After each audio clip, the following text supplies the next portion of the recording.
And we are back for another edition of Inside Recruiting, barbecue at the Big House style, and we are doing it bigger than we have ever done it before when it comes to our barbecue coverage, because we are taking it live inside the studio, and it's fitting that we bring the quarterback in. Yes, sir. That we bring QB1 in the 2026 class. I don't know what the ranking says now, but I have a feeling of what it's going to say at the end. He's going to be a 5-star when all is said and done. Yes, sir. Talking about Mr. Brady Hart. Brady, how you doing? I'm doing awesome. How are you? I'm doing great, man. With a name like Brady Hart, it seems like you were supposed to go to Michigan. Yeah, it's destined, that's for sure. Yeah, just a pretty cool name to be a Michigan quarterback for sure. So let's go through the journey. I know you've told the story before of your Michigan recruitment, but take us on the journey of how it all played out, how it came together, what led you to Michigan. Yeah, so obviously being from Florida, really far away, and never really seemed like a possibility. But me and Coach Campbell really hit it off when he initially reached out and had a great conversation, and I was like, man, like maybe I should give it a shot. Maybe we should go visit, and so we stayed in touch, and he came down to watch me throw after I came up here, and we had a great connection. Just loved the way he coached.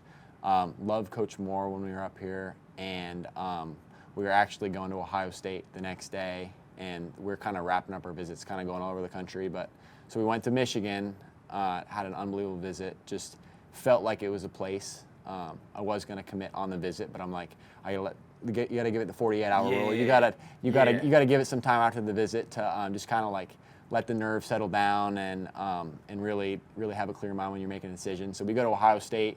That was a good visit, but when we left, we knew Michigan was a place that I wanted to be, and we called Coach Moore, and he was pumped. Yeah, man, I bet. I'm curious what really clicked, because you have Brady. You had everybody. Yep. Right. Yes, sir. You could go anywhere. You could have certainly stayed home in the state of Florida, right? And so, what was it that was different that really made Michigan stand apart from all the rest? Yeah, what sets Michigan apart, and they're second to none, is the people. Just the type of people, whether it's the staff, the coaches, but the guys on the team too. It's the next level type of person here at Michigan, and just a mix of the academics, the ability to win.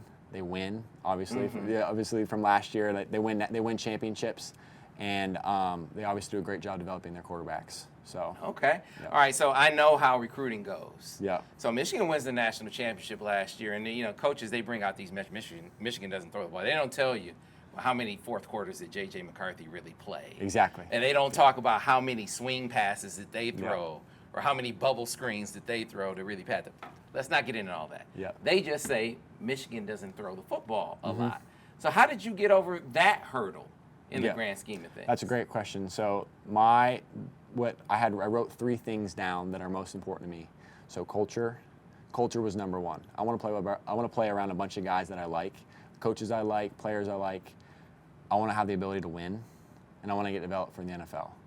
And Michigan, I didn't have throwing the ball, throwing a lot of touchdowns. All I care about is winning and getting to the NFL and playing with guys I like.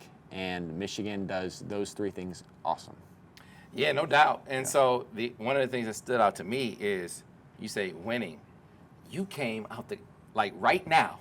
You jump in the saddle as a sophomore and you win right now. Yeah. That says something, because a lot of these guys, they get a little more runway than you were able to get. How were you able to do that?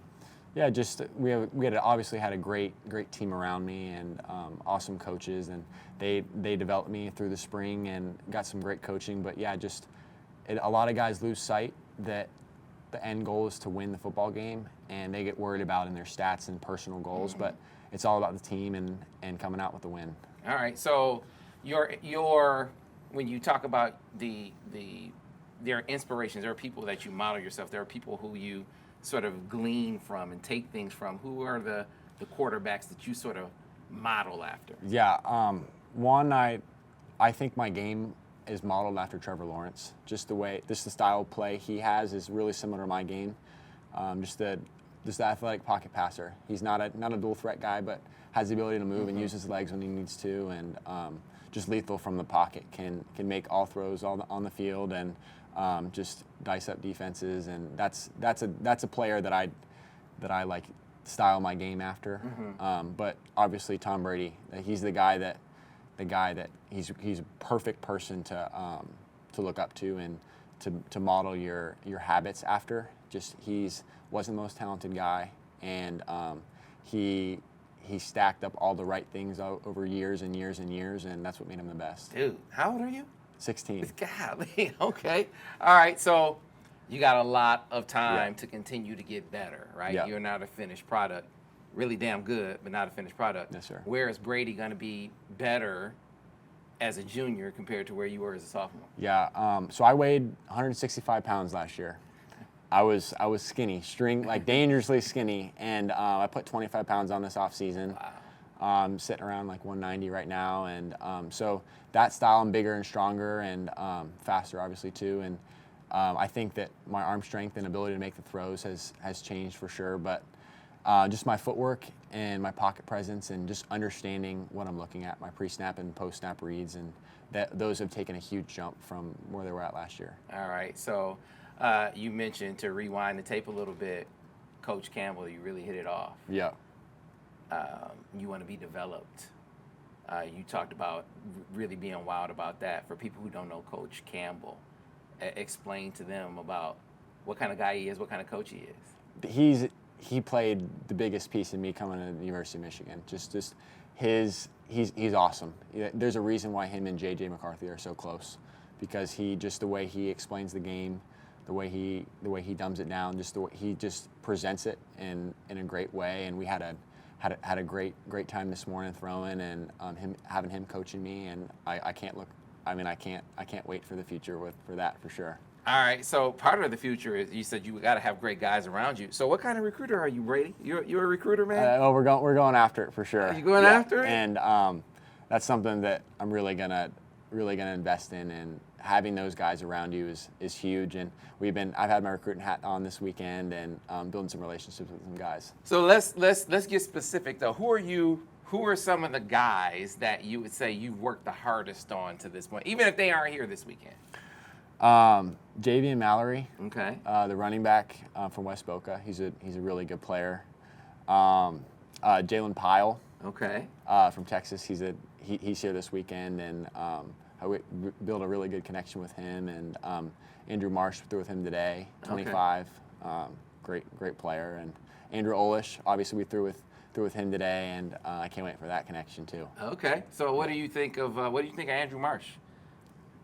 Well, he's a player. He's a player for sure. Yeah, he can move, and he's a stud in all aspects of the game for sure. I got you. All right. So what is the rest of your summer? You guys are about to. When do you start camp? We start camp Monday. Wow. So we jump right into it. So you jump right into it, man. Yes, And so as we look to the season, and you and I did this before you came on, Yeah. kind of lay out for the fans who want to follow you over the course of the year, what are the biggest games of the year that we need to be on the lookout for? So obviously we don't shy away from competition down at Cocoa. We like to schedule the big dogs in the state of Florida. So we play Mainland week 2, defending state champion. So really good team. We play IMG week 3. IMG National week 3 at Bradenton, so that'll be an awesome game. We play Venice week 4 or week 5, I'm not sure. And then we have Norland week 6, Apopka week 8. And those are going to be some sweet games for sure. I got you. All right. Now, before we go, so you shouted out Coach Campbell, Coach Moore, your teammates. Yeah. All these places you visit, these were unofficial visits. I mean, your support system must be amazing. Yeah. Your parents must be unbelievable. You got to look in that camera. You got to shout out. Yeah. So I got your parents. Your family. I got some rock star parents for sure. I got my mom. She runs the house for sure. She's the boss, but she's been the travel agent. I have 3 siblings, so she's been juggling that with school and all sorts of stuff, and plane flights and figuring out travel. And she's a rock star, and obviously my dad too, just navigating all that and being there, taking some time off for work, and being there for me and traveling with me, and my siblings too for being supportive and and let me have the spotlight for a little bit, and taking time off their sports to come on these trips. And, Yeah, being a QB family. oh, that's yeah. different. It's tough, for sure. It's that's tough. different. It's got some good things and some bad things, for sure. Yeah, that's cool. Hey, well, Brady, thanks a lot for your time, course. man. We'll be seeing you this season, and good luck. Oh, thank you. I really appreciate it. Thanks a lot. Thanks for watching another edition of Inside Michigan Recruiting.